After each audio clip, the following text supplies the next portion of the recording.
കാണിക്കാൻ വന്നത് ഈ തൊപ്പത്തൊപ്പയുള്ള ബുക്ക്. ഇതിലെന്താന്ന് പറയാൻ എനിക്കറിയില്ല. അപ്പം ഇങ്ങനെ മേക്ക് ചെയ്തത് ഞാൻ കാണിച്ചു തരാം. ഈ ഒരു ബുക്ക് ഞാൻ എന്താണെന്ന് വെച്ചാൽ ഈ ബുക്ക് ഞാൻ ഉണ്ടാക്കിയതാണ്. കാണിച്ചു തരാം. A4 നാല് പീസാക്കിയിട്ട് മടക്കൂലേ, അതേപോലെ ഒന്ന് ചെയ്തെടുത്താൽ മതി. പിന്നെ എൻ്റെ പണി എന്താണെന്ന് വെച്ചാൽ ഈ കോളായതിന് ഇതൊക്കെ ഇപ്പം ഇങ്ങനെയാണ് കോലം.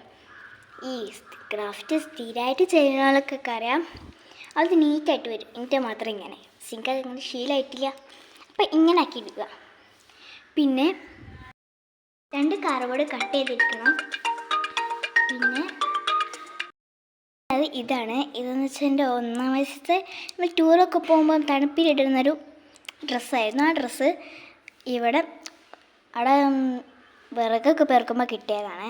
അപ്പോൾ എടുത്ത് വൃത്തിയാക്കിയിട്ടൊന്ന് ചെയ്യാമെന്ന് വിചാരിച്ചു. പിന്നെ അതിൻ്റെ കൂടെ ക്യൂട്ടാക്കാൻ വേണ്ടിയിട്ട് ഇതും കൂടെ ഒന്ന് വെട്ടിയെടുത്തിട്ടുണ്ടായിരുന്നു. അപ്പം ഇതും ഈ 2 സാധനം എന്ന് വെച്ചാൽ നമ്മൾ ഇങ്ങോട്ട് എന്നെ തുറക്കണ്ടേ, അങ്ങനെ ആക്കാൻ വേണ്ടിയിട്ട് 2 എണ്ണം. അങ്ങനെ ഇതൊക്കെ റെഡിയായി. നമുക്കിത് പൊയ്യാം. നമ്മളതിന് നേർക്ക് വിരിച്ചിട്ടിട്ട് ഈ 2 കാർഡ്ബോർഡും നമുക്കിത് വേണം ഇങ്ങനെ വെച്ചെടുക്കാം.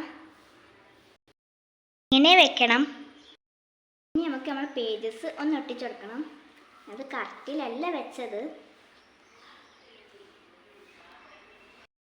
അതുകൊണ്ട് ഞാൻ ഇവിടെ ഫെവിക്കോളല്ല ഉപയോഗിക്കണേ. എൻ്റെ അടുത്ത് ഫെവിക്കോൾ ഇല്ല. അപ്പം വാങ്ങാനൊന്നും നേരമില്ല. അതുകൊണ്ട് ഞാൻ ഈ ഒരു പശ കോലം കാണുമെന്ന് പറയരുത്.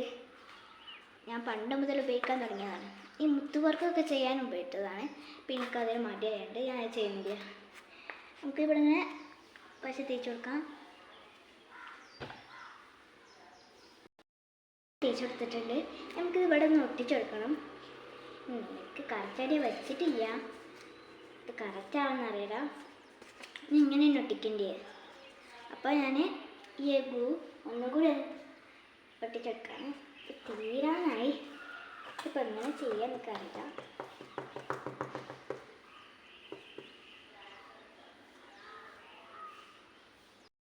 നടുഭാഗം ഒന്ന് കട്ട് ചെയ്യണം. ഒട്ടിക്കാൻ വേണ്ടിയിട്ട് ഇത് കട്ട് ചെയ്യാൻ നല്ല പണിയാണ്. ഞാൻ ഈ ഒരു വലിയ സിസറാണ് ഉപയോഗിക്കുന്നത്.